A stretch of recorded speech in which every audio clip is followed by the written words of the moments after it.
kan ngelaksanakan.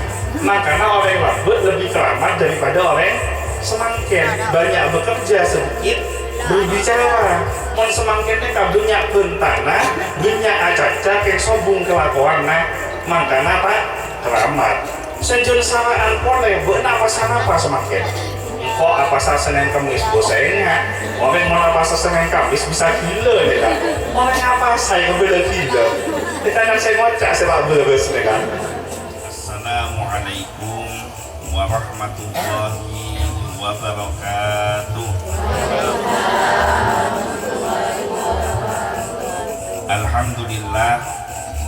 Alhamdulillahilladzi anzala sakinata fi qulubil mu'minin liyazdadu imanan ma'a imanihim. Asyhadu an la ilaha illallah wahdahu la syarikalah wa asyhadu anna muhammadan abduhu wa rasuluh la nabiyya wa la rasula ba'da. Allahumma salli wa sallim ala sayyidina Muhammad al-fatih lima ughliqa wal khatimi lima sabaqa nasiril haqqi bil haqqi wal hadi ila siratikal mustaqim wa ala alihi haqqa qadrihi wa miqdarihil azim. Amma ba'du. Kepada yang saya hormati dan yang saya muliakan, para alim ulama, para kiai, para ustadz, guru ngaji, tokoh masyarakat, kepada yang saya hormati Sohibul Bait, Ibu Nur sekeluarga, hadirin hadirat rahimakumullah. Mudah-mudahan perjumpaan kita pada malam hari ini menjadi wasilah penyebab terkabulnya semua hajat dan keinginan kita, terhapusnya semua dosa-dosa kita, dan kita termasuk di dalam golongan umat yang mendapatkan syafaat dari Nabi Muhammad SAW. Pada malam hari ini kita melanjutkan kajian surat Al-Baqarah ayat yang ke-73. A'udzu billahi minasyaitonir rajim. Bismillahirrahmanirrahim. Faqul nadribuhu bi ba'dihha kadzalika yuhyillahul mauta wa yuriikum ayatihi la'allakum ta'qilun. Faqulna, maka kami berfirman atau memerintahkan, idribuhu, pukullah mayat itu, biba'uha, dengan sebagian anggota badan dari sapi betina yang telah disembelih. Kadzalika yuhyillahul mauta, demikianlah cara Allah untuk menghidupkan orang yang sudah mati. Wa yuriikum ayatihi, dan menampakkan atau menunjukkan tanda-tanda kekuasaan Allah. La'allakum ta'qilun, mudah-mudahan kalian termasuk golongan orang-orang yang berakal atau mau memikirkan. Jadi ayat neka pakun nerosaki tentang pembahasan peristiwa pembunuhan seorang majdi yang dilakukan oleh penakannya, yang mana pada ayat ini telah sampai pada penghujung kisah Sekadima Sapena Pon Ebli. Kemudian sebagian dari anggota badan dari sapi neka evakuasi ke mayita menjadi neka dengan tujuan untuk mengetahui siapa pembunuh yang sebenarnya. Nah, setelah sebagian dari anggota badan sapi neka evakuasi ke mayat, ke jenazah sesobung omor neka, terjadi sebuah mukjizat yang sangat luar biasa.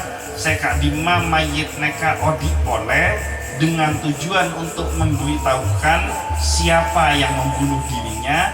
Lestarena abri oding pas mate oleh. Jadi ini penghujung ayatnya.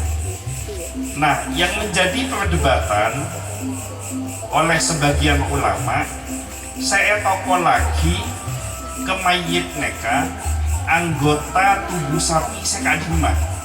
karena beda ulama saya ngocak jileuna sape ketok toko laki kesemate.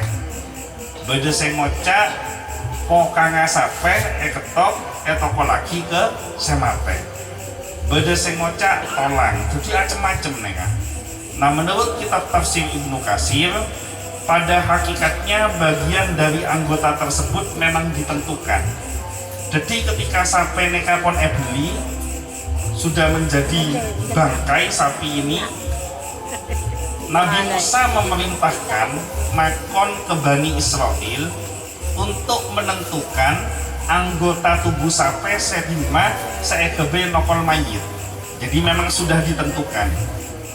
Nah seandainya penentuan ini mengandung faedah bagi kita dalam urusan agama atau urusan dunia, niscaya Allah menjelaskannya kepada kita bagian anggota yang mana. Jadi umpama penentuan anggota tubuh sedima seekebe nokol kemayit neka mengandung manfaat untuk kepentingan agama, pasti Allah neka abri oni. Nah tetapi karena tidak ada faedahnya setelah mengetahui, maka Allah tidak menjelaskannya. Akan tetapi sengaja Allah menyamarkannya. Jadi Allah neka sengaja tak abri oni bagian tubuh yang mana yang digunakan untuk dipukulkan ke mayit saya mata neka saya sokong omor. Dan tidak ada suatu penjelasan pun yang datang dari Nabi Shallallahu Alaihi Wasallam melalui riwayat yang sahih sanadnya, maka kami, maksudnya Imam Ibnu Katsir, tetap menyamarkannya sebagaimana yang dilakukan oleh Allah. Dalam Al-Quran tak terangaki bagian tubuh sedima saya ketok kebe nongkol mayit. Dalam hadis Nabi sobung penjelasan, dan yang ada hanya penjelasan beberapa ulama berdasarkan dari kitab Israiliyat yang dibaca, yaitu kitab-kitab yang ada sebelum Al-Quran. Nah apa Maesa Maraki kok tidak dikasih tahu? Karena dikhawatirkan cuman semakin neka kan banyak orang oning ayat sepotong-sepotong mengambil kesimpulan berdasarkan pikiran mereka, kemudian digunakan untuk kepentingan mereka sendiri. Umpama Al-Quran pas ngocak jilenah saya ketok etoko lagi ke mayit tak bisa odi. Nah bisa beda orang saya andi pekeran, mon beda orang saya sombong omor pas ngetok jilenah sampai etoko lagi ke mayit keng mayit tak di odi. Akhirnya saya salah lagi Al-Quran.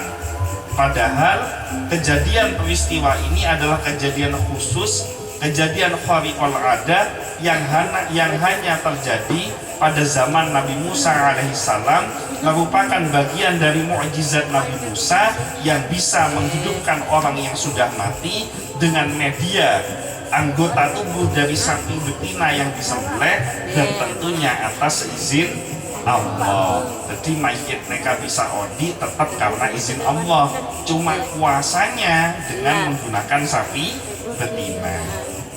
Nah sehubungan dengan hal ini, Ibnu Abi Hatim meriwayatkan telah menceritakan kepada kami Ahmad Ibnu Sinan, telah menceritakan kepada kami Affan Ibnu Muslim, telah menceritakan kepada kami Abdul Wahid Ibnu Ziyad, telah menceritakan kepada kami Al-Amashi dari An-Minhal Ibnu Amr, dari Sa'id Ibnu Jubair, dari Abdullah bin Abbas yang mengatakan sesungguhnya orang-orang Bani Israel yang diperintahkan menyembelih sapi betina, mereka mencarinya selama 40 tahun, mereka baru dapat menemukannya setelah 40 tahun. Jadi ayat sebelumnya neka kan terangaki bangsa Israel neka kan cengkal kon abli sampai bini tak langsung mangkat, bahkan menentang, protes, merasa penyembelihan sapi betina ini hanya sebagai con-con, hanya sebagai bahan guyonan saja. Bahkan lebih parahnya lagi, bangsa Israel neka memberikan berbagai macam pertanyaan kepada Nabi Musa. Saya dalam Al-Quran neka tercatat telok pertanyaan yang tujuan dari pertanyaan ini adalah untuk menghindari perintah menyembelih sapi betina. Padahal umpama mereka seperti yang diterangkan di dalam pengajian tafsir sebelumnya langsung mangkat, langsung abeli sampai bini sebima bayi, mereka pun cukup untuk melanjutkan atau menjalankan perintah Allah. Tapi ternyata mereka kebanyakan protes. Karena kebanyakan protes awalnya gampang jadi melarang. Jadi orang yang banyak protes mereka aslinya gampang. Sebetulnya masalah yang dihadapi gampang, tapi karena kebanyakan protes saya gampang jadi melarang. Coba yang enggak semakin mon banyak ruwetah neka apa karena jet masalah naseruwet apa karena impian neka kebanyakan protes. Namun banyak gelu protes, banyak gelu ngok-ngokan, nah orangin ngok-ngokan sareng protes neka. Nah akhirnya salah bangsa Israel neka bisa langsung melaksanakan perintah Allah untuk menyembelih sapi betina yang mana saja yang mereka kehendaki. Karena banyaknya akhirnya muncul berbagai macam persyaratan, sehingga persyaratan mereka telah keluar lagi sareng Allah. Bangsa Israel kesulitan untuk mendapatkan sapi betina. Bahkan menurut riwayat yang telah dibaca barusan, bangsa Israel butuh waktu 40 tahun untuk menemukan sapi betina yang dimaksud. Kiengat napa syarat-syarat kriteria sapi betina? Pertama, tak tua, tak mode, tengah-tengah. Nomor 2, bernana, koneng, berkilauan, kuning yang menyala-nyala, yang persyaratannya sama bayi sengabes, neka atena lebur, atena bunga. Saya nomor telok, sampai neka benih bayi alako. Jadi bukan untuk membajak sawah, bukan untuk mengairi tanaman, sobung cacatnya, tidak ada belangnya, dan hanya digunakan kebayi obuan bayi. Jadi hanya untuk sapi peliharaan saja. Maju ngebas suaranya. Salah saingan nih.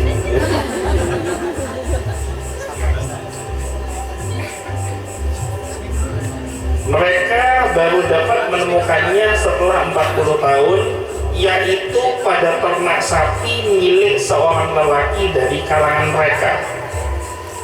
Sapi betina sangat disayangi oleh pemiliknya.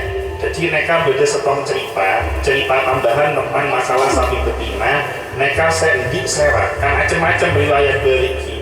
Nah dalam riwayat saya semakin mereka cerita lagi beda seorang waliullah seoni dalam waktu dekat dirinya akan meninggal.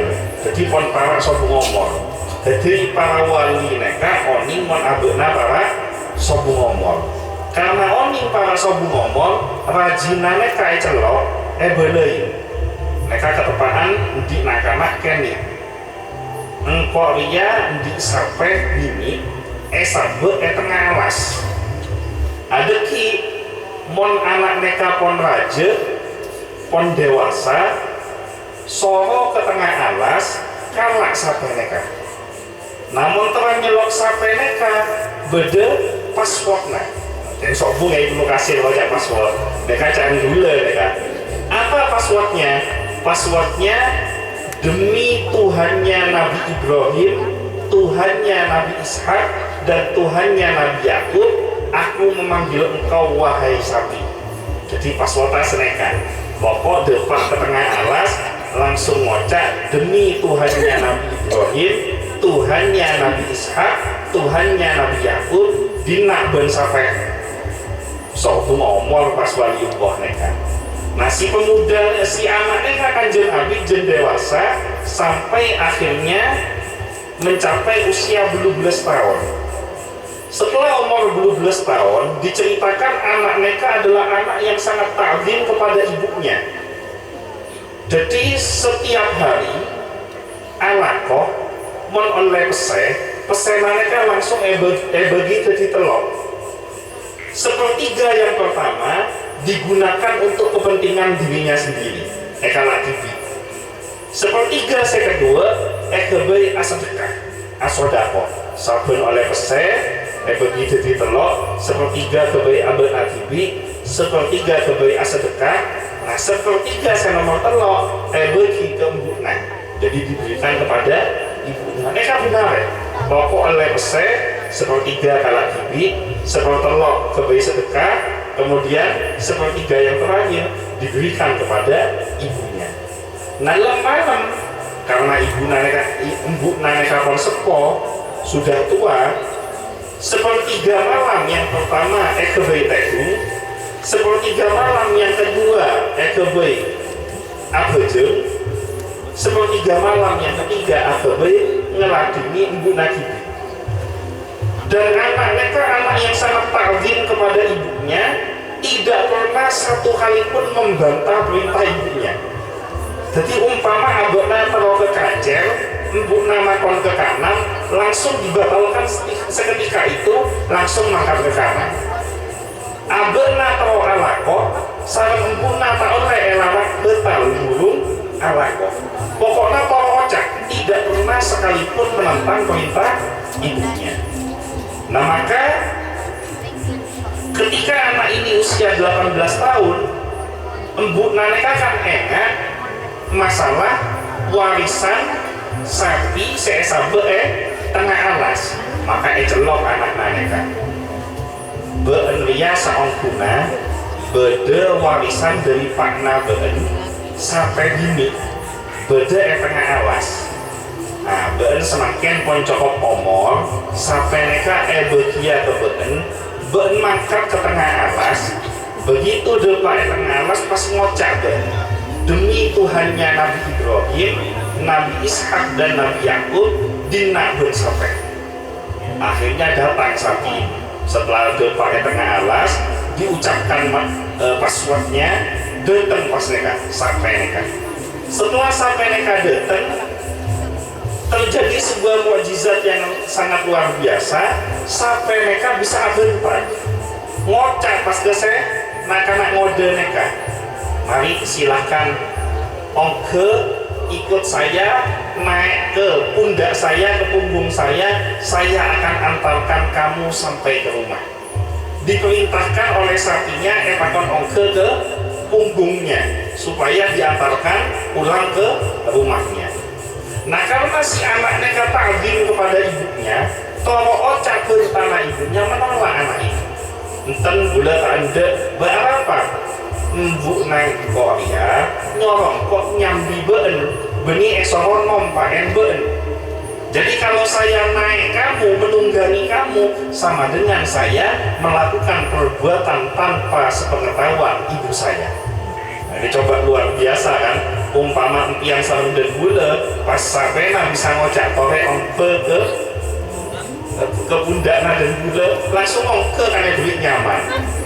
Tapi karena ta'zim kepada orang tuanya, khawatir takut durhaka kepada ibunya, walaupun seharusnya ibunya tidak masalah, tapi karena takut khawatir durhaka sama ibunya, tak bengal anak mereka, karena anak mereka endi prinsip tidak mau melakukan perbuatan apapun tanpa sepengetahuan dan seizin dari ibunya. Pas ngocak sampai mereka, ontong bentanda ongkeng kok. Karena umpama dirimu tadi mau naik ke punggungku, maka selamanya aku tidak pernah mau mengikuti dirimu. Rupanya sampai mereka pakon oleh Allah kebenetes nakana ngode mereka. Akhirnya sambil boleh mereka. Begitu depa ungko neka Bani Israel kon pelengen 40 tahun nyare sampai dengan kriteria yang diminta oleh Allah melalui Nabi Musa. Mak secara tak sengaja di ayat yang sebelumnya akan diterangkan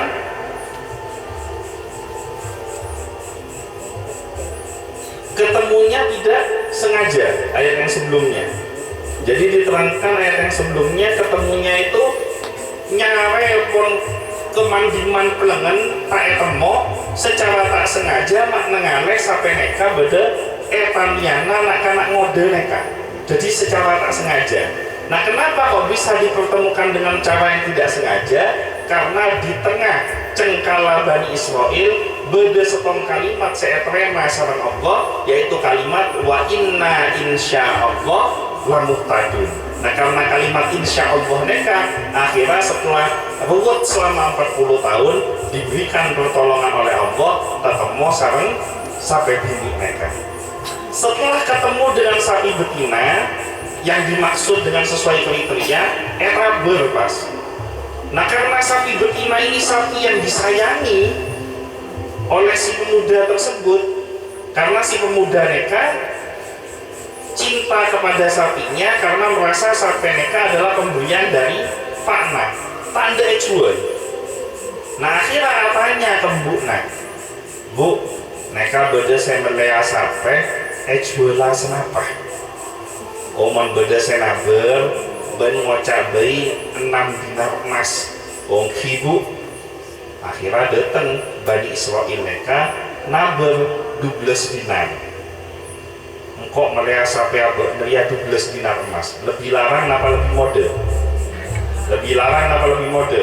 Empuk nanya 6 dinar Bani Israel naber 12 dinar. Nah apa jawaban si anak ini? Mon 12 dinar engkau tambah ngalah jual karena empuk nangkok mereka kocak 6 dinar jadi digel gula izin kadek ke empuk nagula. Mereka mau semakin kan kebela anak gendeng karena bisa paju larang mata begi. Karena saking tawaduk dan ta'zimnya kepada ibunya tak peduli terkait kebela gendeng tak urus preman nyoni din ke ibunya.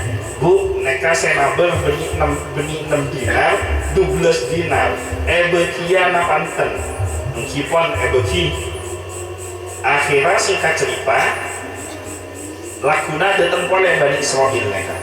Begitu Bani Israel datang karena takut tak beki, akhirnya pas ngocak Bani Israel mereka orang mereka Bani Israel orang mereka ngocak tabura 4 lekor dinar pong ke boleh.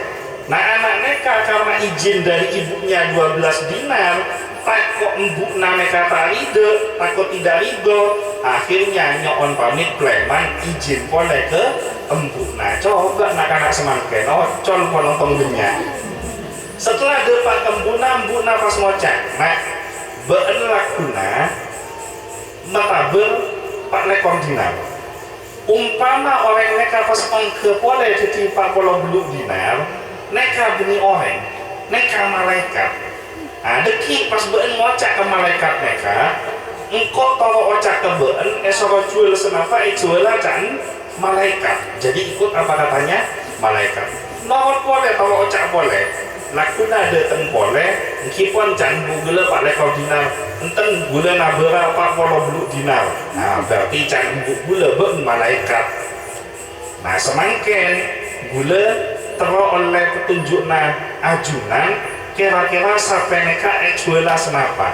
Nah pas malaikat neka ngocak marena beda Bani Israel sekumpulan bangsa Israel pelengan 40 tahun nyare sampai tak menemok sesuai dengan kriteria yang diminta. Satu-satunya sapi di muka bumi ini yang diharapkan oleh Bani Israel ini sapinya kamu sapi nabeen ria. Nah deki sejual kecuali menurut riwayat yang pertama kecuali harganya sesuai dengan emas seemas neka pelaki ke kulitnya sapinya ke kolekna sapena sampai posak sampai kolekna sapena tak tengale beruban bagi.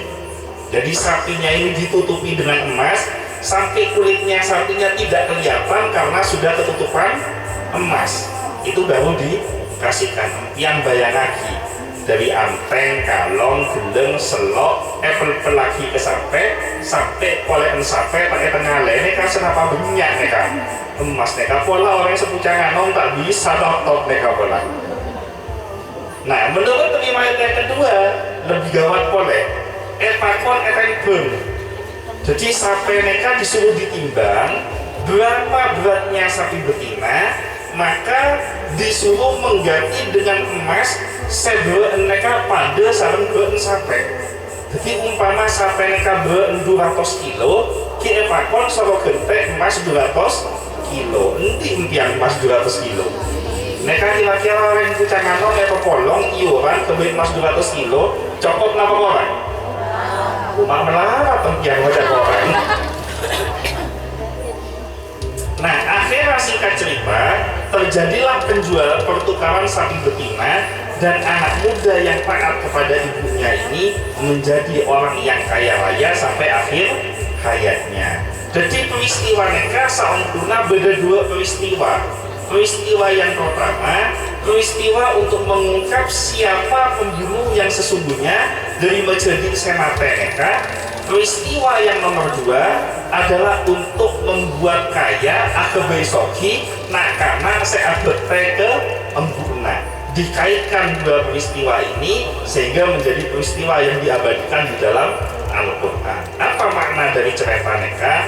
Setiap kejadian yang menimpa kepada diri kita yang berkaitan dengan orang lain, sesungguhnya Allah sudah mengatur rencana hidup masing-masing manusia, yang mana siapa yang sungguh-sungguh berada di jalan Allah maka dia akan mendapatkan keberuntungan dari Allah, dan siapa yang ingkar dan kufur kepada Allah maka dia akan mendapatkan kecelakaan di dalam hidupnya. Melaratnya orang seruat neka adalah barokahnya orang yang taat.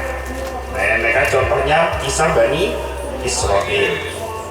Kelar kipian makna saya berburu pengajian semangkin ya berketondu. Neka ketandungnya di ngaki Buddha sama ketandungnya di ngaki Laguna neka.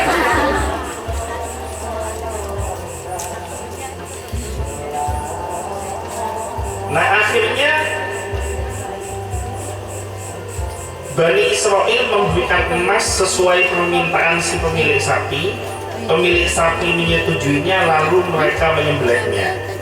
Nah, selanjutnya mereka memukul si terbunuh dengan salah satu anggota badan sapi betina yang telah disembelih itu.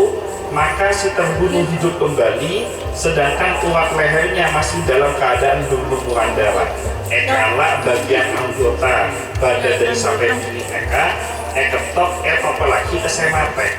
Nah, menurut riwayat dalam kitab tafsir Ibnu Katsir neka semate neka odipole dalam keadaan lehernya masih berlumuran darah, jadi masih ada darahnya. Kemudian semate neka pas ngocak ditanyakan, siapakah yang membunuhmu? Siapa semate ben? Maka dijawab oleh sesebuah ngomong, fulana ria semate kore. Tang penakan ria semate engkau. Maka tersingkaplah siapa pembunuh dari Majdi neka. Hal yang sama dikatakan pula oleh Al Hasan dari Abdurrahman ibnu Zaid bahwa mayat tersebut dipukul dengan salah satu anggota badan sapi itu. Jadi tak edui oni anggota tubuh saya kadima. Memang maksud pelajaran di sini kadang-kadang tak banyak oni mereka bagus. Semakin banyak mengetahui semakin tidak baik. Contohnya masalah COVID mereka bon. Saya paling aman mereka kalau orang saya bisa. Bamba saya tak ngerti aku handphone mereka paling aman mereka. Tekak beda saya kening mulai dari COVID, Delta, Omikron, banyak saya sombong omor, tak kelengen bamba ya kan? Apa? Karena tak ngerti, bahwa karena tak ngerti, tak kelengen. Coba orang-orang kota ya kan, belum di kancah, saking inteleknya, saking pinternya, semua itu berdasarkan ilmiah, begitu ngeding corona, takut corona ya kan? Saking takutnya, mon beda tamoy tak oleh masuk ke bungkona. Esawat ceng mancing epagel, mon tabentahan abek na beda elabeng tamoya beda epagel. Tabentahan deka moy tamoya.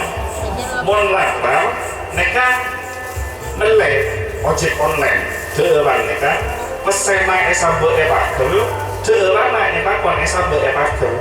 Nah, setelah orang yang preman, deurang neka tak langsung edeur, esesakade.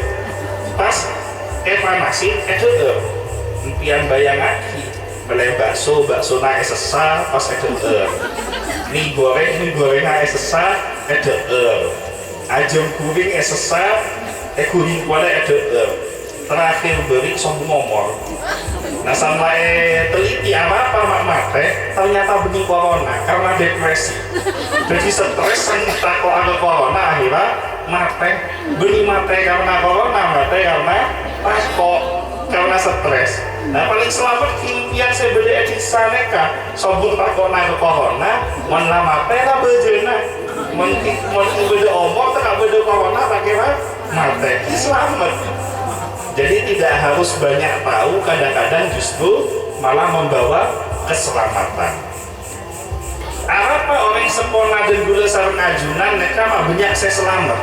Padahal kalau dilihat dari tingkat kepintaran dan kepandaian, anak zaman sekarang lebih pintar daripada orang zaman dahulu. Karena zaman semakin mereka tak banyak tanya, modal percaja, sarang kiaena, epakon soro apasa, kia apasa. Epakon abirit, kia abirit, kiae ngocak. Mereka pun masuk bulan Rejab. Apa saki tanggal setong sampai tanggal 10 Rejab. Mereka pun masuk bulan Rebe, pembenyak pasar, pembenyak maca, sholawat ngocak. Langsung apasa, langsung sholawat. Coba orang semangkin. Epakon apasa Rejab, apanya beli. Ini perbuatan ini ada dalilnya atau tidak? Bodoh dalilah apa sombong mereka. Benyatanya seperti saya ngelakoni. Mon lambe seperti apanya saya ngelaksanakan. Makanya orang lambe lebih keramat daripada orang semangkin. Banyak bekerja sedikit berbicara. Mon semangkin mereka banyak bentana, banyak acaca yang sombong kelakuan. Makanya pak keramat. Sejauh saraan boleh benar apa semangkin. Kok apa Senin Kamis bosnya orang mau apa Senin Kamis bisa gila ya kan orang apa saya kebela gila kita kan saya ngocak saya beres kan. Jadi Al-Quran mengajarkan kita di satu sisi kita memang harus banyak tahu tentang ilmu-ilmu Allah, tapi di sisi lain kadang-kadang ketidaktahuan kita menjadi sebuah keselamatan. Beda orang sombong ngomong pakon tahlilan noro tahlilan bejena molotan kiai atau beli molotan noro kaki molotan mon semakin kan kebanyakan gaya tahlilan tanya aki delilan molotan tanya aki delilan akhirnya banyak dulu tanya delil tak ibadah. Jadi orang saya seneng nyalaki orang lain padahal ilmuna copek tahun impan apa tahun pun abentan pokoknya pilihannya pun dua mon yang kalau orang kapi kimonduk jadi orang alim mon melawat tak bisa monduk jadi orang alim ki percaja orang saya alim norak orang saya alim mon norak ocak orang saya alim insya Allah orang alim mereka selamat impian norak selamat kiai kiai mon kiai ojeng kan khadama kan norak kiai nak ada khadama norak ada kiai lapar ada mana kok lapar mana kabar karena kok iya kan seneka. Jadi orang yang mengikuti orang yang dekat dengan Allah walaupun dirinya tidak tahu tentang ilmu agama tapi ikut dengan orang yang tepat maka insya Allah akan selamat bersama dengan orang yang diikutinya. Jadi impian pebanyak mesemak ke majelis-majelis sholawat, banyak dekat ke majelis zikir, banyak dekat ke majelis ilmu. Jeleme kiai, jangan milih-milih majelis sholawat, jangan milih-milih majelis zikir. Pokoknya kiainya ahlus sunnah wal jamaah, kiainya tidak melenceng dalam syariat Islam, kiainya benar-benar kiai yang ikhlas, kiainya benar-benar kiai yang mengajak kepada Allah, yang kosong waktunya senggang norok. Insya Allah orang yang saya sebut norok majelis ilmu akan diselamatkan oleh Allah baik di dunia maupun di akhirat. Selanjutnya hal yang sama dikatakan pula oleh Al-Hasan dan Abdurrahman ibnu Zaid bahwa mayat tersebut dipukul dengan salah satu anggota badan sapi itu. Abdul Razak meriwayatkan telah menceritakan kepada kami Ma'mar bahwa Ayyub telah meriwayatkan dari Ibnu Sirin dari Ubaidah bahwa mereka memukul si terbunuh dengan sebagian daging sapi betina tersebut. Ma'mar meriwayatkan Qatadah pernah mengatakan bahwa mereka memukul mayat itu dengan daging paha sapi betina. Jadi mereka pada sekoca ulama etopol ngakui daging pokangnya sampai ini. Lalu mayat itu hidup kembali dan mengataskan si fulan telah membunuhku. Ini juga pembelajaran buat kita. Kalau ingin menyampaikan sebuah ilmu, mereka harus ada sumber yang jelas. Tak oleh menyampaikan sebuah ilmu berdasarkan hasil dari pikirannya sendiri. Karena cuman semakin mereka banyak saya menyampaikan tafsir Al-Quran, gula ngabes YouTube mereka banyak, sangat banyak sekali pengajian-pengajian tafsir Al-Quran, tapi celakanya yang disampaikan bukan dari pendapatnya para ulama, tapi berdasarkan dari kesimpulannya sendiri. Jadi baca terjemahannya, tak ngaji tafsirnya, kemudian ditafsirkan dengan pikirannya sendiri, akhirnya cara menafsirkannya keliru dan punya pemahaman yang keliru dan sesat. Jadi mau ngaji tafsir, ngaji hadis, mereka harus ada syarah, sanad keilmuan, sumber penjelasan yang kuat sehingga tidak keliru atau melenceng di dalam menjelaskan makna dari ayat tersebut. Di contohnya ayat TK hanya untuk menceritakan, menafsirkan wakul nadribuhu biba'dhiha, untuk mengetahui daging yang mana yang digunakan untuk memukul jenazah tersebut membutuhkan waktu yang sangat panjang dan dibahas berbagai macam pendapat ulama, bahwa ada yang mengatakan dari bagian tubuh ini, ada yang mengatakan dari bagian tubuh ini. Tujuannya adalah supaya kita tidak keliru di dalam memahami makna dari ayat tersebut. Waqi Ibnul Jarrah di dalam kitab tafsirnya meriwayatkan telah menceritakan kepada kami An-Nadir Ibnu Arabi dari Ikrimah sehubungan dengan firman-Nya, lalu kami berfirman, pukullah mayat itu dengan sebagian anggota badan sapi betina itu, fakulna dhribuhu biba'dhiha. Maka mayat itu dipukul dengan paha sapi betina tersebut, lalu ia hidup kembali dan berkata, si fulan telah membunuhku. Jadi riwayat pertama mengatakan tulang atau daging paha dari sapi betina. Sudah mulai masuk fase-fase terondong ya. Jadi monpon tendung kapi gula preman pas. Ya masa apa tak pipi gula. Maki beda setong gula digel tanah apa aja kaje tahu gula. Mon tendung kapi preman gula. Ibnu Abi Hatim mengatakan hal yang semisal telah diriwayatkan dari Mujahid, Qatadah dan Ikrimah. As-Sabdi mengatakan mereka memukul mayat itu dengan bagian anggota badan sapi betina yang terletak di antara kedua tulang belikatnya. Oning yang ke tulang belikat. Beda seoning kadima tulang belikat mereka. Sombong seoning. Tulang belikat mereka tulang yang ada di pundak belakang. Jadi budi mereka kan beda tulang mereka pundak. Nah budi mereka kan beda tulang mereka namanya tulang belikat. Nah sampai kan di tulang belikat juga kan ada tulang belikat sapi. Nah menurut ulama mereka, As-Sabdi mengatakan bahwa yang digunakan untuk memukul mayat tersebut adalah anggota badan sapi yang terletak di antara dua tulang belikat. Jadi persis tengah-tengahnya punggungnya sapi di antara kedua pundaknya. Nah itu yang digunakan untuk memukul mayat yang akhirnya mayat itu hidup kembali. Kayak preman saya coba mimpiaki, jadi sampai tetangga ya beli pas saya coba lagi saya mati. Mereka menanyakan kepada orang yang saya mati mereka. Kemudian orang yang mati mereka pas ajawab, keponakan pula yang telah membunuhku. Abul Aliyah mengatakan Musa alaihissalam memerintahkan kepada mereka untuk mengambil salah satu dari tulang sapi tersebut guna dipukulkan ke tubuh mayat itu. Mereka melakukannya dan ternyata mayat itu dapat hidup kembali. Lalu si mayat menyebutkan nama orang yang telah membunuhnya. Sesudah itu ia mati kembali seperti semula.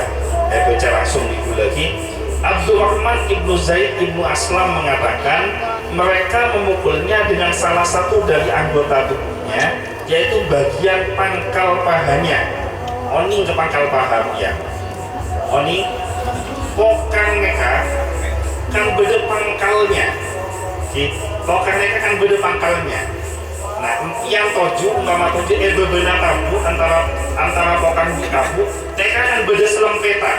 Nah selempetannya kan namanya pangkal mon bahasa Indonesia mabek pentos oni umpia ke bahasa Indonesia. Nah sampai mereka kan beda pangkalna ki pangkalna mereka seekala etoko lagi ke mayit menurut sebagian ulama. Nah menurut pendapat lain ada yang mengatakan dengan lidah sapi betina dengan kui jilena sampai. Sedangkan menurut riwayat yang lainnya adalah dengan ujung ekornya ngakui buntokna. Jadi ujung buntok koncok buntokna sampai neka etoko lagi ke mayit. Nah pendapat apapun yang mengatakan bagian tubuh mana saja yang digunakan untuk memukul sapi betina tersebut mereka tidak terlalu penting. Yang paling penting adalah kita harus meyakini bahwa kejadian penyembelihan sapi betina yang mana salah satu anggota tubuh sapi betina ini digunakan untuk memukul jenazah, kita harus yakini bahwa jenazahnya memang betul-betul bangun dan memberitahukan siapa pembunuh yang sebenarnya. Jadi intinya yakin bahwa peristiwa mereka jetongguan terjadi di masa yang telah lalu. Kenapa kok kita harus yakin? Karena disampaikan dalam Al-Quran. Al-Quran mereka adalah kalamullah. Al-Quran mereka buddha Allah.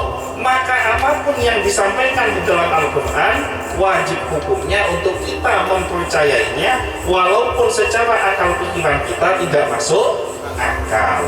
Walaupun otak mengatakan tidak masuk akal, tapi bagi Allah tidak ada yang tidak masuk akal. Kan kabipun apalayata innama amruhu idza arada syai'an ayyakula lahu kun fayakun. Apa artinya? Napa artinya? Empian oning maca surat Yasin 20 tahun tak oning artena. Berarti empian mereka mau kemoat maca mantra tak oning artena. Kan pada baik tukon maca mantra tak oning artena ya. Jadi innama amruhu idza arada syai'an, apabila Allah menghendaki segala sesuatu terjadi, memerintahkan dengan kehendaknya terjadi segala sesuatu, ayyakula lahu kun fayakun, maka cukuplah baginya mengatakan jadilah, maka jadilah sesuai dengan kehendak Allah. Umpama Allah semakin ngocak ojen, langsung tawon ojen. Umpama ngocak son serami mereka mate, langsung konslet mereka. Kita mas gula saya ngocak tak konslet, coba Allah saya ngocak langsung konslet. Kita lanjutkan. Kita tadi ungkap ya, belum gitu. Kalimat selanjutnya kadzalika yuhyillahul mauta. Demikianlah Allah menghidupkan kembali orang-orang yang telah mati. Yakni mereka memukul mayat itu, lalu mayat itu hidup kembali. Allah Subhanahu wa taala mengingatkan mereka. Mereka saya maksud Bani Israel yang hidup pada zaman Nabi Muhammad Sallallahu Alaihi Wasallam. Ayat mereka kan turun ke Rasulullah. Nah Rasulullah tinggal di Madinah. Di Madinah ketemu dengan banyak orang Yahudi. Nah orang Yahudi ini kan nenek moyangnya bujuk-bujuknya mereka adalah umatnya Nabi Musa. Nah maka ketika Nabi Muhammad menyebarkan agama Islam, orang Yahudi ini banyak yang mengingkari sabdanya Rasulullah. Maka turunlah berbagai macam ayat kepada Nabi Muhammad untuk mengingatkan Bani Israel yang hidup di Madinah pada zaman Rasulullah bahwa pada zaman dahulu pernah terjadi pada nenek moyang mereka, mulai dari kejadian yang diselamatkan oleh Allah dari kejaran Raja Fir'aun, kemudian kejadian mereka yang dinaungi oleh awan, diturunkan makanan manna wassalwa, kemudian orang-orang yang menjadi monyet karena tidak mau ibadah di hari Sabat, termasuk peristiwa yang kita bahas saat ini. itu diingatkan oleh Allah melalui Rasulullah kepada orang-orang Yahudi yang hidup pada zaman Rasulullah, dan mereka mengetahui kejadian ini dari orang tua mereka. Jadi ceritanya kan turun temurun dikuatkan lagi dengan firman Allah melalui Rasulullah. Jadi yang dimaksud mereka itu mereka orang Yahudi Bani Israel yang hidup pada zaman Rasulullah. Nah, peristiwa penyembelihan sapi betinanya terjadi pada zaman Nabi Musa. Allah mengingatkan mereka akan kekuasaannya dan kemampuannya dalam menghidupkan orang-orang yang telah mati melalui apa yang mereka saksikan, maksudnya nenek moyang mereka saksikan, dengan mata kepala nenek moyang mereka sendiri dalam kasus pembunuhan tersebut. Jadi ini bukan hanya berita yang dikarang, tapi kejadian ini benar-benar nyata adanya, pernah terjadi dan harus diyakini. Contohnya paling gampang kan, mereka sede mode mereka kan tak kecapok ke Jemana Pak Karno, gula juga tak kecapok ke Jemana Pak Karno. Mak gula bisa oning, mak sede mode mereka bisa oning. Presiden pertamanya Indonesia itu Pak Karno, karena beri oning sarang saya lebih sepo, orang sepona saya beri oning, orang-orang yang lebih tua memberikan tahu. Nah, mon saya ngocak nekabenya bahwa presiden pertama Presiden Soekarno, walaupun gula tak lahir mana Presiden Soekarno, maka gula wajib untuk meyakini bahwa memang presiden yang pertama adalah Presiden Soekarno. Mon tak odi mana tak usah ada bab, langsung tolong ocak orang saya kecampok Jemana PKI, gula tak kecampok ke Jemana PKI. Nah, sebagian mereka mbak-mbak mereka kan beda saya kecampok ke Jemana PKI. Nah, masa pas gula ngocak di PKI sobung saya kok mulai lahir tak tahu, tak pernah ngabus. Nah, kenapa kau harus percaya? Karena orang tuanya menceritakan bahwa di masa yang lalu telah pernah terjadi peristiwa PKI. Nah, dengan peristiwa PKI ini, maka kita mengambil pembelajaran dari orang-orang yang terdahulu. Mereka beda saya pernah kecapok ke Jemana Ratu Helmina. Beda saya kecapok. Masih sombong konki. Kemungkinan yakin lambek beda Ratu Helmina ke Indonesia. Yakin empian. Empian oning Ratu Helmina dari Kahima. Kan dari Pambu Nampian. Kan ki. Pambu Nampian, yut Nampian, lambek yang takon elako. Siksa sama orang Belanda, siksa orang Jepang. Nampian kan tak kecapok, tapi empian kan baca aja. Nah, apa baca aja? Karena orang sepo saya abele. Nah, sama kejadian Bani Israel ini, peristiwa pada zaman Nabi Musa mereka tidak sampai karena hidup pada zaman Nabi Muhammad, bahkan mungkin jaraknya ribuan tahun. Tapi kenapa mereka percaya? Karena yang memberitahu adalah orang tuanya. Orang tuanya tahu dari orang tuanya, dan begitu seterusnya.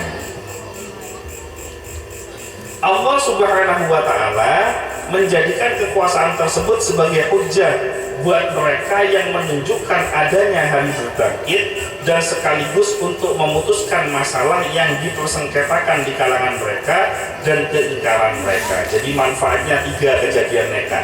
Pertama, Allah kepingin mengajarkan kepada Bani Israel dan untuk kita semua bahwa hari kebangkitan mereka cek beda. Empian lambe sobung semangken beda, tak abid sobung boleh kan mate. Setelah mate odik boleh dibangkitkan oleh Allah. Nah, kehidupan yang kedua, hari kebangkitan mereka empian semakin beda cek enteng. Karena apa yang dikerjakan sekarang itu akan dimintai pertanggungjawaban oleh Allah ketika dibangkitkan kembali. Saya sebut comor-coreng deki sanla odi boleh di hari kebangkitan akan ditunjukkan oleh Allah perbuatan-perbuatan di dunia. Saya lambat sebut comor-coreng. Mon empian masuk ke pengadilan, sidang sarang hakim, tanya sarang jaksa, empian bisa recek.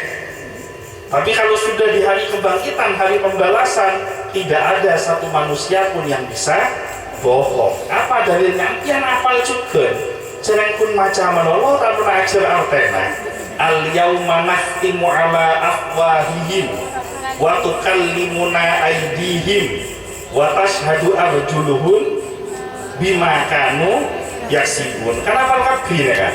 Al yauma nakhtimu ala afwahihim, pada hari ini kami kunci mulutnya. Jadi colok saya sebut lecet mereka dikunci oleh Allah. Apa bahasa Maduranya dikunci mereka? Esegel, tak bisa anganga boleh pun.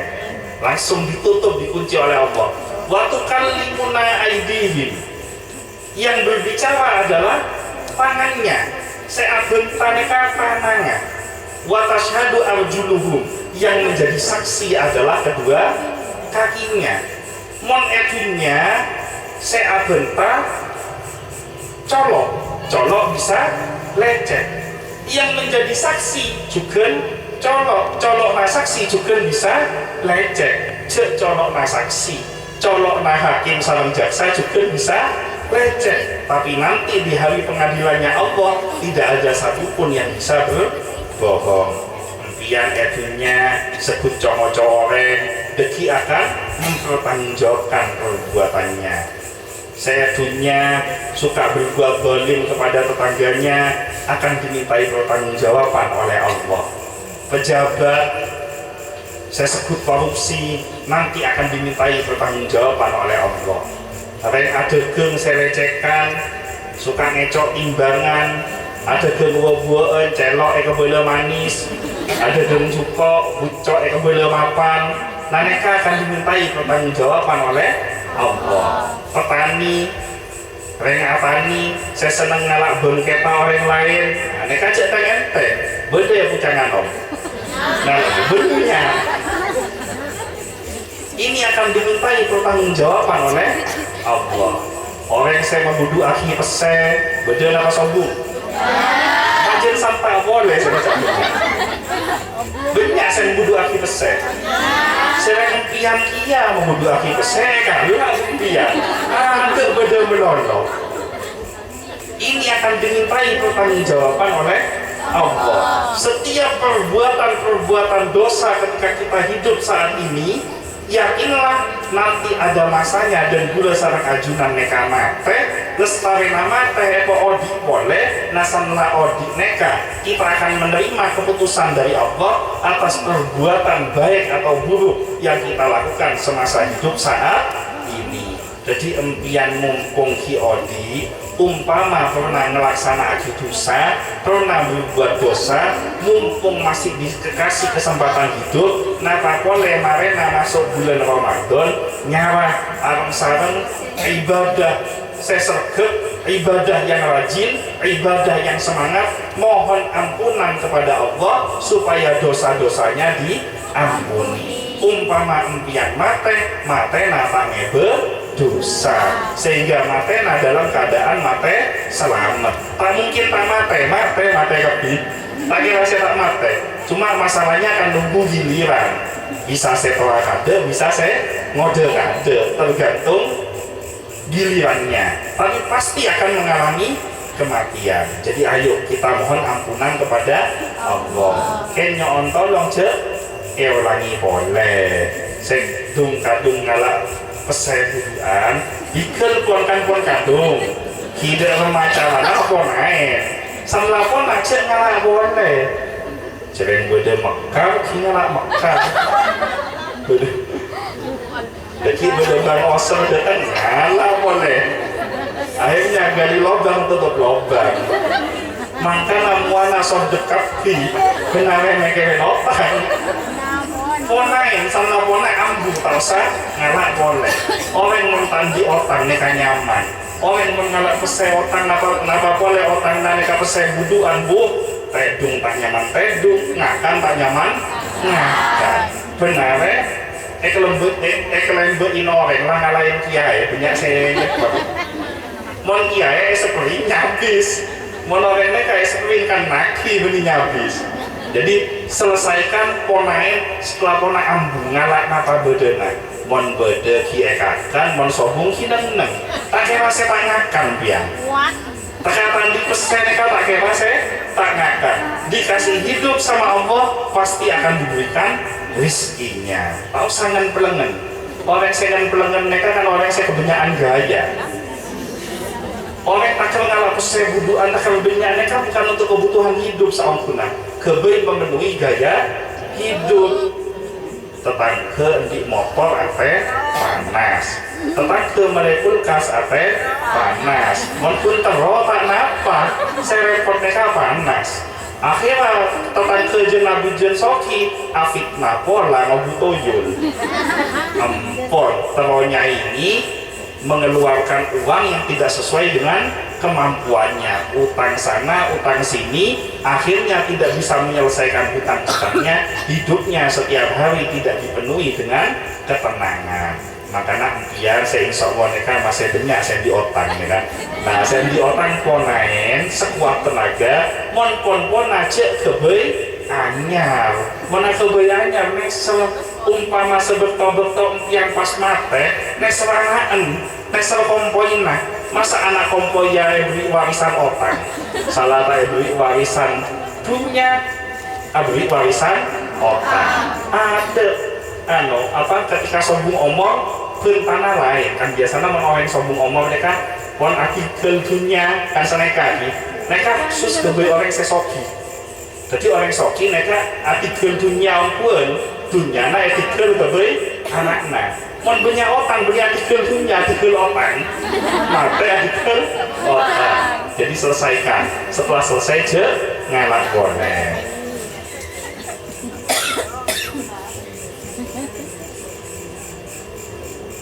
Yang kedua, peristiwa ini adalah untuk memutuskan masalah yang dipersengketakan, di mana terjadi fitnah memfitnah tentang siapa pembunuh yang sebenarnya.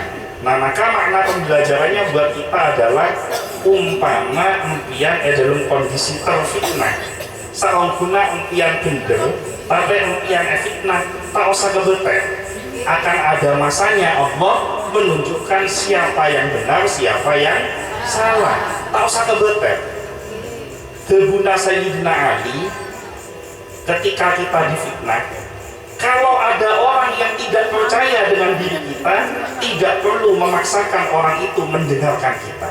Orang yang tak percaya, empian tak usah maksa kebayang ngaki apa saya kebenta sarang empian. Apa? Benta model apa? Waktu tak percaya. Juga sebaliknya, kalau ada orang yang percaya dengan diri kita, maka kita tidak perlu menjelaskan apapun karena toh orang itu memang sudah percaya. Ketika kita dalam keadaan terfitnah, hati kita khawatir, hati kita gelisah, maka jalan yang paling baik bukan cerita kepada orang, tapi ceritalah kepada Allah. Dengan cerita kepada Allah, janji Allah, wa amanahum min khawf. Hatinya khawatir, hatinya gelisah, hatinya takut, cerita sama Allah melalui sholat. Kan empian kan pernah ajarin di ayat Al-Baqarah yang sebelumnya dulu, mendi masalah wasta'inu bisobri wassholah, mohonlah pertolongan kepada Allah dengan sabar dan sholat. Jangan sampai mengerjakan perbuatan yang haram. Buto kebengereng anak tuk tandi pesen anak kon mapan aneka abeli boleh cekalah pesen buduan kebengereng anak saya tuk. Kenapa? Karena ngambil uang yang haram dikirimkan kepada anak yang mondok, maka anak mondok mereka sobung nilainya, ilmunya tak manfaat, tak oleh barokah. Tandi pesen pertama sabar. Jadi impian mentandi pesen mereka sabar. Nah, lestari apa sabar abajeng mas.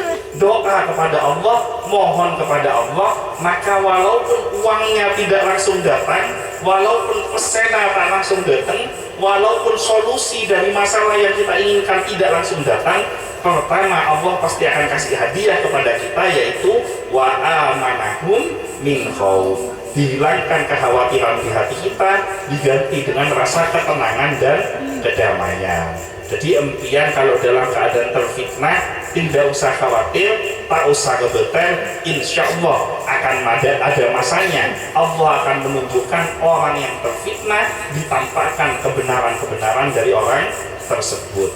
Nah juga sebaliknya, ngastete ceakebai fitnah, jangan suka memfitnah orang lain, karena fitnah mereka kalau di dalam Al-Quran kan diterangkan al-fitnatu asyaddu minal qatl. Fitnah itu lebih kejam daripada pembunuhan. Maka setiap perbuatan jahat yang dilakukan, kejahatan itu akan berbalik kepada dirinya sendiri. Bayangkan kalau ada sebuah kejahatan yang lebih kejam daripada pembunuhan, kemudian kejahatan itu akan kembali kepada dirinya sendiri. Jadi kebayan fitnah. Mon kebayan fitnah deki abani ke abena di naneka saya lebih bahaya gula kan pernah ngocak virus corona neka tak bahaya, saya bahayanya ke virus colok saya sebut afitnah neka orang yang saya sebut afitnah ngangkui colok bakal abeli ke abena di nah empian saya ngedingaki tak usah percaya ke orang yang saya sebut mencoba aki orang lain. Jangan yang membodoh orang yang saya ngerasani orang lain yang dingaki. Nopo abon, apa? Ablen je 5 menit mare bisa telur jam. Karena bodoh bonus ngedingaki sang rasana orang yang saya afitnah neka. Tak usah ngedingaki. Karena mon orang yang saya sebut afitnah neka tak ngedingaki bentan apa paju ambut ibu. Menempian ngedingaki kan paju abon tak melolot. Celaka apa nih pas yang Pak Oni ngorok abon tak ngorok aja kata apa can liu dua can mabere cerita lagi padahal mabere belum tentu bener. Yang terakhir untuk menunjukkan keingkaran Bani Israel, jadi menunjukkan bahwa bangsa Israel ini adalah bangsa yang ingkar kepada Allah. Nah di dalam surat ini, di dalam surat Al-Baqarah disebutkan peristiwa menghidupkan orang-orang yang telah mati dalam 5 tempat.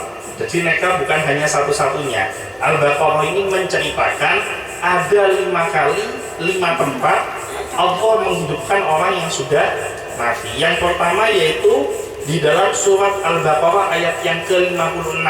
Kita sudah mengkaji sebelumnya, yaitu summa ba'asnakum min ba'di mautikum. Setelah itu kami bangkitkan kamu sesudah kamu mati. Yang kedua seperti yang disebutkan di dalam ayat ini. Jadi ayat mereka adalah penjelasan kedua tentang cara Allah menghidupkan orang yang sudah mati. Yang ketiga kisah tentang orang-orang yang keluar dari kampung halaman mereka, sedangkan mereka beribu-ribu jumlahnya karena takut mati. Faqala lahumullahu mutu thumma ahyahum. Maka Allah berfirman kepada mereka, matilah kamu, kemudian Allah menghidupkan mereka. Yang keempat, kisah tentang orang yang melalui suatu negeri yang temboknya telah roboh menutupi atapnya, yaitu surat Al-Baqarah ayat 259. Fa'amatahu Allahu mi'ata amin summa ba'athahu. Maka Allah mematikan orang itu 100 tahun, kemudian menghidupkannya kembali.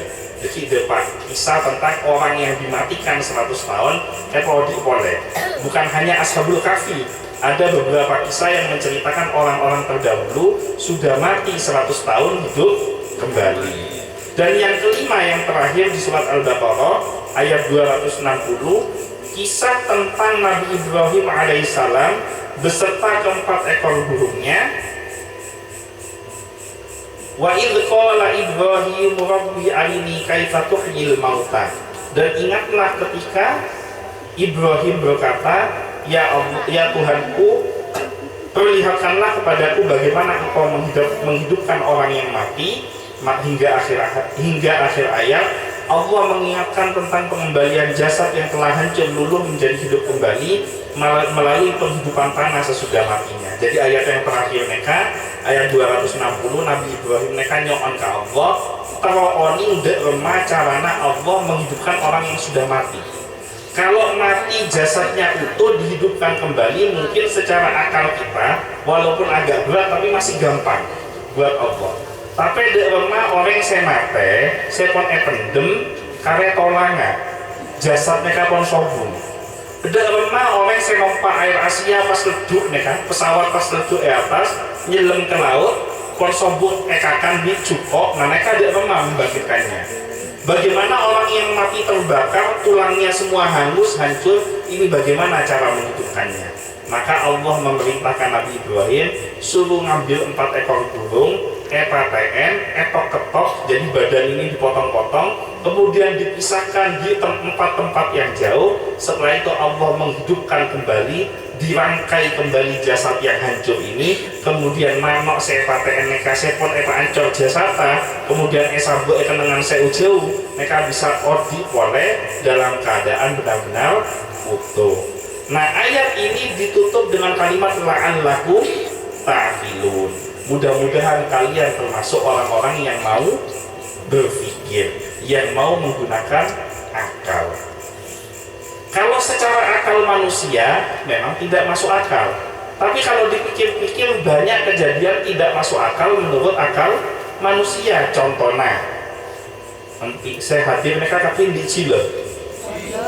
Kira-kira Chile na empian mon ebri gula alasan apa? Mon ebri buja alasan? Mon capri? Mon acem? Mon kopi tak ebri gula? Nah, pertanyaan pernah empian mekel neka dalam Chile neka beda mesin na apa na?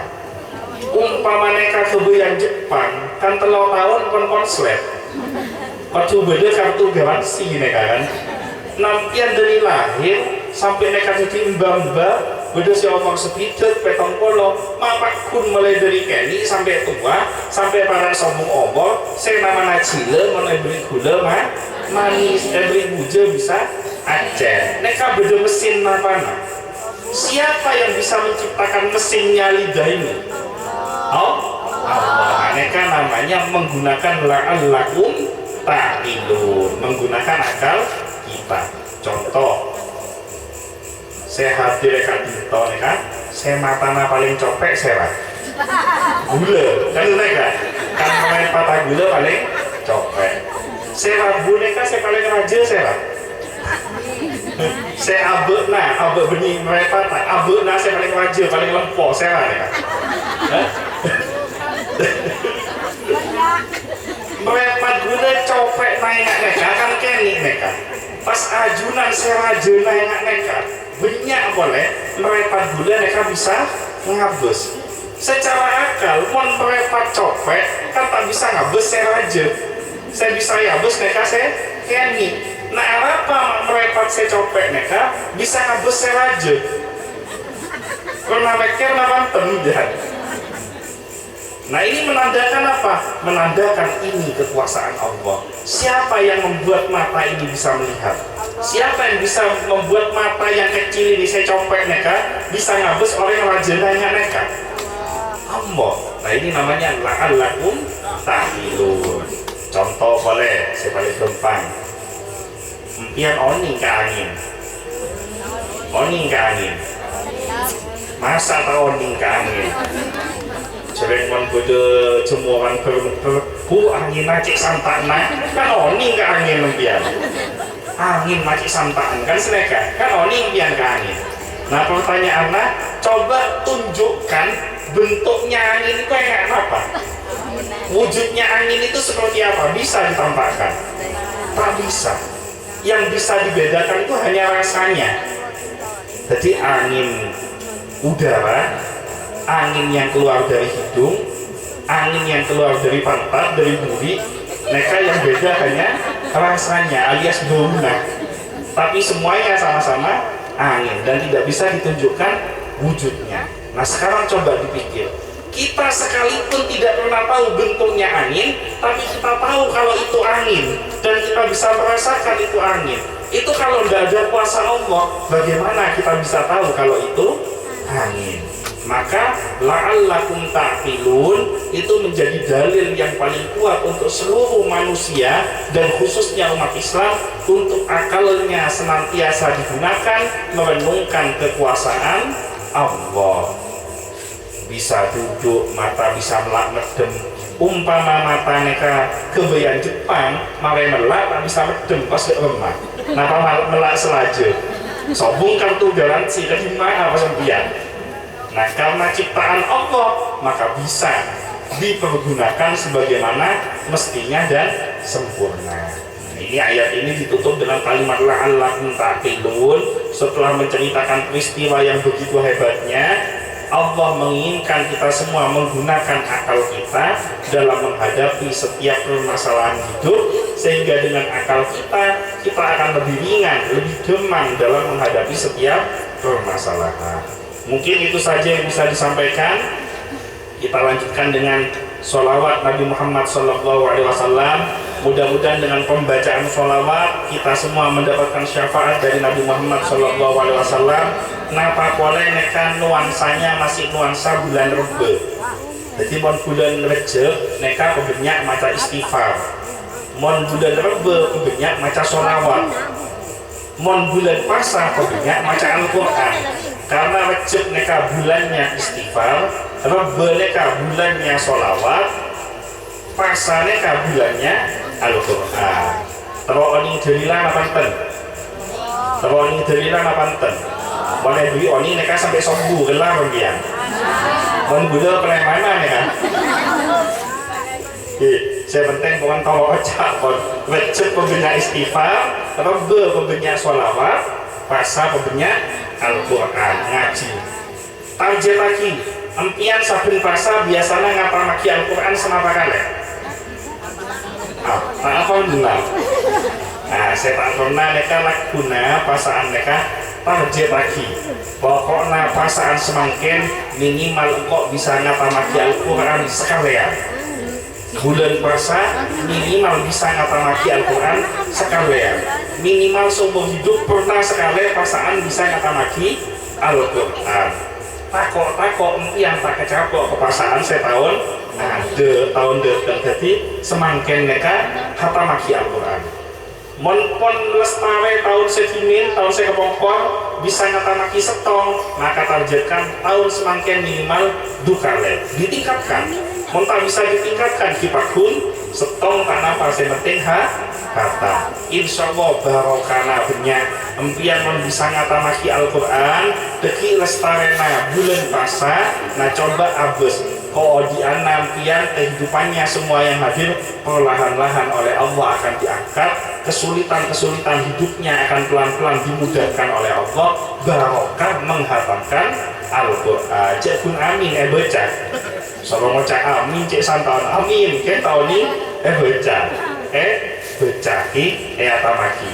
Jadi coba baca Al-Quran, hatam, nah lihat setelah Ramadan kehidupannya lebih baik atau tidak. Mon beda orang mare maca Al-Quran pakai kehidupannya jen salbut, nah mereka sekelero orangnya benih Quran karena bisa jadi baca Al-Quran tapi yang haram tetap dilakukan. Jadi baca Al-Quran tepat kayak bejen lagi tepat juga pasana tepat juga. Saya nggak bulan Ramadan mereka banyak orang apa saya yang tak bejen kan banyak mereka apa saya kan tak bejen mereka pada yang kelampian tak lebar. Karena sholat mereka ibadah yang paling utama. Jadi ngastek puasa mudah-mudahan semuanya disehatkan 30 hari bisa puasa penuh. Ejek sampai tak bejeng sholatnya bagus, puasanya bagus. Saya punya kewajiban membayar zakat fitri, hibaya bejel zakat fitrinya, kemudian perbanyak baca Al-Quran. Insya Allah kehidupannya pasti akan menjadi barokah. Mau tak percaya coba mumpung Ramadan tes bener napanten. Mau umpama tak bener ketok kon pokona gulanya. Koko saya ketok beli tanang. Ya mungkin itu saja, kita lanjutkan dengan sholawat. Mudah-mudahan semuanya mendapatkan syafaat dari Nabi Muhammad SAW. Sallu ala Nabi Muhammad.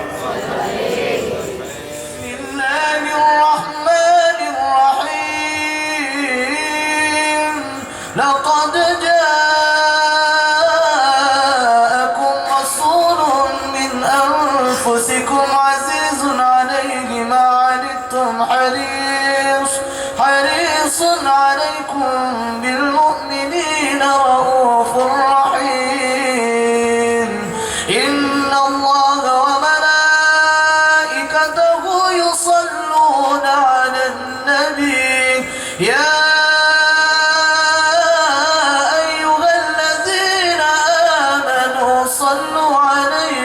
وسلموا تسليما اللهم صل وسلم وبارك عليه فامتز العرش ضربا واستبشارا وازداد الكرسي هيبة ووقارا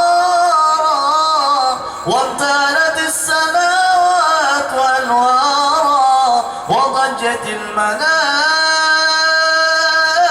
الملائكة تهليلا وتمجيدا واستغفارا سبحان الله والحمد لله ولا إله إلا الله والله أكبر سبحان الله والحمد لله ولا إله إلا الله والله أكبر سبحان الله والحمد لله ولا إله إلا الله والله أكبر ولم تزل أمه ترى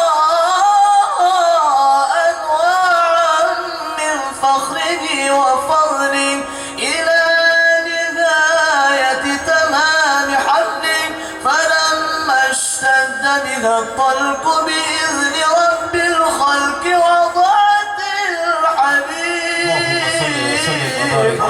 وضعت الحبيب صلى الله عليه وسلم ساجدا شاكرا حامدا كأنه البدر في تمام محل القيام صلى الله على محمد صلى الله عليه وسلم السلام عليك يا حبيب الله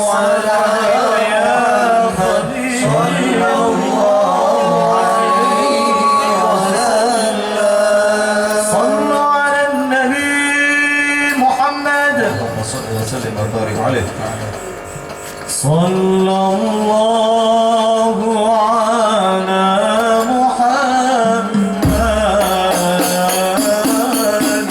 صلى الله عليه وسلم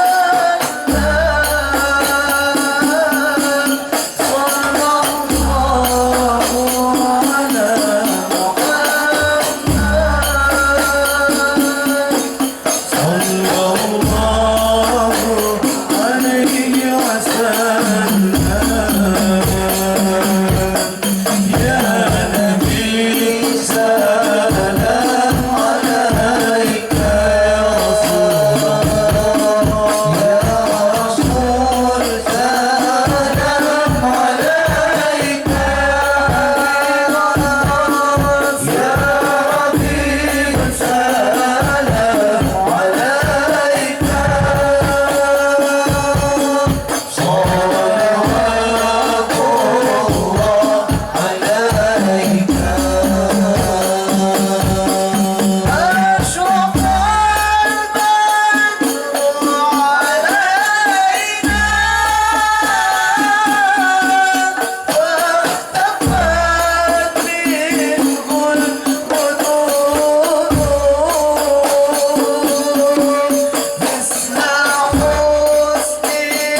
صلبك من الشيطان الرجيم بسم الله الرحمن الرحيم حمدا يوافي نعمه ويكافي مزيده يا ربنا لك الحمد كما ينبغي لجلال وجهك الكريم وعظيم سلطانك اللهم صل على سيدنا محمد صلاة تنجينا بها من جميع الأهوال والآفات وتقضي لنا بها جميع الحاجات وتطهرنا بها من جميع السيئات وترفعنا بها عندك على الدرجات وتبلغنا بها أقصى الغايات من جميع الخيرات في الحياة وبعد الممات.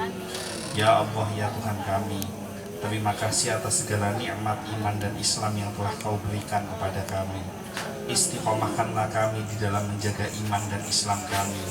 Istiqomahkanlah kami di dalam ketaatan kami menjalankan semua perintah-Mu dan menjauhi semua larangan-Mu. Istiqomahkanlah kami di dalam menjaga ibadah kami. Ya Allah, jikalau seandainya ada yang hadir pada malam hari ini yang diuji dengan sakit baik dirinya maupun keluarganya, sembuhkanlah penyakitnya ya Allah. Jadikanlah setiap sakit yang diderita menjadi penyebab terhapusnya semua dosa dan diangkatnya derajat di sisi-Mu yang mulia ya Allah. Ya Allah, berikanlah rizki yang banyak dan barokah kepada seluruh jamaah yang hadir pada malam hari ini ya Allah. Jadikanlah setiap kesulitan ekonomi yang dihadapi, hutang yang banyak, kesulitan ekonomi, susah untuk dimakan, semuanya mendapatkan rizki yang barokah, mendapatkan penyelesaian dan jalan keluar yang terbaik dari sisi-Mu ya Allah. Ya Allah, berikanlah kepada kami ilmu yang manfaat, ilmu yang bisa memberikan kebaikan dan keselamatan baik di dunia maupun di akhirat. Ya Allah, ya Tuhan kami, jikalau seandainya ada yang hadir pada malam hari ini memohon ampunan kepada diri-Mu, maka ampunkanlah semua dosa-dosanya ya Allah. Karena kami yakin bahwa setiap waktu yang kami jalani pada hakikatnya mendekatkan diri kami kepada jadwal kematian kami masing-masing. Maka jikalau seandainya telah tiba saatnya ajal menjemput kami, wafatkanlah kami dalam keadaan yang terbaik, dalam waktu yang terbaik, dalam kondisi yang terbaik, dalam keadaan kami menjaga wudhu, dalam keadaan kami menjaga sholat, dalam keadaan kami membaca Al-Quran, dalam keadaan kami beribadah kepada-Mu ya Allah. Ya Allah, ya Tuhan kami, ampunilah segala dosa dan kesalahan kami, baik dosa besar maupun dosa kecil, dosa yang disengaja maupun yang tidak disengaja.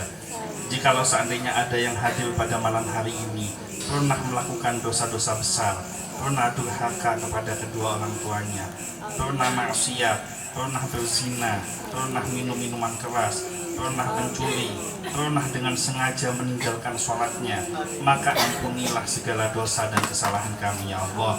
Jadikanlah kami semua keluar dari majelis ini bersih dari segala dosa ya Allah. Ya Allah, ya Tuhan kami, ampunilah segala dosa dan kesalahan kedua orang tua kami. Jikalau seandainya orang tua kami masih hidup, panjangkan umurnya, sehatkan badannya, wafatkan dalam keadaan husnul khatimah. Jikalau seandainya orang tua kami sudah wafat, ampunilah segala dosa dan kesalahannya, terima segala kebaikannya, kumpulkanlah bersama Nabi Muhammad SAW di surga-Mu ya Allah. Pertemukanlah kami semua bersama kedua orang tua kami di surga-Mu ya Allah. Anugerahkanlah kepada kami keluarga yang sakinah, mawaddah, warahmah. Anugerahkan kepada kami pasangan-pasangan yang taat kepada-Mu ya Allah. Jikalau seandainya ada yang hadir pada malam hari ini diuji dengan pasangan yang tidak taat kepada-Mu, malas untuk sholat, malas untuk mengerjakan ibadah, berikanlah hidayah kepada pasangan kami ya Allah. Lembutkanlah hatinya dan tabahkan kami di dalam menghadapi pasangan kami ya Allah. Jikalau seandainya ada di antara kami diberikan ujian anak-anak yang durhaka, anak-anak yang tidak mau taat kepada diri kami dan taat kepada-Mu ya Allah, berikanlah hidayah kepada mereka agar menjadi anak yang berbakti kepada kami. Jadikanlah anak-anak kami menjadi anak yang solih dan solihah, anak-anak yang bisa mengantarkan diri kami menuju surga-Mu ya Allah. Ya Allah, ya Tuhan kami, ampunilah segala kesalahan dan dosa-dosa kedua orang tua kami. Ampunilah segala kesalahan jamaah yang hadir pada malam hari ini. Jadikanlah semua yang hadir pada malam hari ini dikabulkan semua hajat dan keinginannya, diterima semua doanya. Jangan Kau kecewakan kami yang hadir pada malam hari ini ya Allah. Allahumma jamilna bil afiyati wassalamah wa haqiqna bit taqwa wal istiqamah wa a'idna min mujibatin nadamah innaka sami'ud du'a. Rabbi fanfa'na bi barakatihim wahdinal husna bi hurmatihim wa amitsna fi tariqatihim wa mu'afatin minal fitani. Allahumma barik lana fi Rajab wa Sya'ban wa ballighna Ramadan. Allahumma barik lana fi Rajab wa Sya'ban wa ballighna Ramadan. Allahumma barik lana fi Rajab wa Sya'ban wa ballighna Ramadan. Rabbana atina fid dunya hasanah wa fil akhirati hasanah wa qina adzabannar.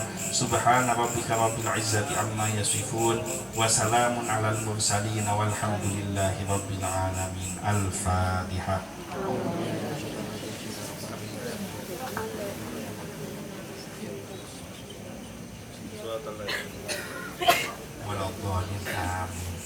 Ada beberapa informasi. Yang pertama, pengajian pada malam hari ini menjadi pengajian terakhir di Insan Kamil, karena seperti tradisi yang selama ini berjalan, setiap bulan Ramadan majelis zikir Insan Kamil kita liburkan.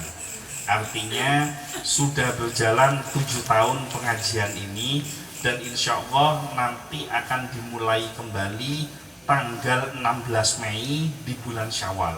Jadi pembukaan majelis zikir Insan Kamil yang ke-8 tanggal 16 Mei, insya Allah 2 minggu setelah Idul Fitri. Insya Allah mungkin sekitar tanggal 15 Syawal kalau tidak keliru. Mudah-mudahan semua panjang umur kita sampai pada tanggal 15 Syawal itu. Untuk tempatnya nanti akan diinformasikan, tapi yang pasti akan dimulai di tanggal 16 Mei. Kemudian yang kedua, untuk kajian tafsir Al-Quran di tahun ini tetap akan kita lanjutkan. Jadi setiap ba'da maghrib di bulan Ramadan itu kita ada kajian tafsir Al-Quran yang videonya nanti akan diupload di YouTube Ustadz OCH. Jadi bagi para jamaah yang ingin mengikuti lanjutan dari kajian tafsir ini bisa menonton di channel YouTube Ustadz OCH. Nah, kemudian yang ketiga, informasi yang ketiga, saya mohon keikhlasan dari seluruh jamaah yang hadir pada malam hari ini. Insya Allah di bulan Syawal itu kalau tidak ada halangan, saya akan memulai peletakan batu pertama pembangunan pondok pesantren di Desa Gentong, Kecamatan Taman Kerocok. Saya mohon keikhlasan doa seluruh jamaah yang hadir, minimal di bulan Ramadan nanti 1 hari 1 kali tolong bacakan surat Al-Fatihah khusus untuk pembangunan pondok pesantren Insan Kamil. Mudah-mudahan segera dimudahkan oleh Allah. Mungkin itu saja yang bisa saya sampaikan. Saya mohon maaf yang sebesar-besarnya apabila selama 7 tahun ini Majelis Zikir Insan Kamil ada ucapan, ada kata-kata, ada bercandaan yang mungkin kurang berkenan di hati seluruh jamaah. Mungkin dalam hal ini saya akhlaknya kurang baik, ada su'ul adab, ada ucapan-ucapan yang tidak enak di hati seluruh jamaah. Saya mohon maaf yang sebesar-besarnya. Mudah-mudahan semua panjang umur, semua sehat, bisa berjumpa kembali di Majelis Zikir Insan Kamil di tahun ke-8 dan tahun-tahun yang akan datang. Sekian, wallahul muwaffiq ila aqwamit thoriq, wabillahi taufiq wal hidayah. Wassalamualaikum warahmatullahi wabarakatuh. Waalaikumsalam warahmatullahi wabarakatuh.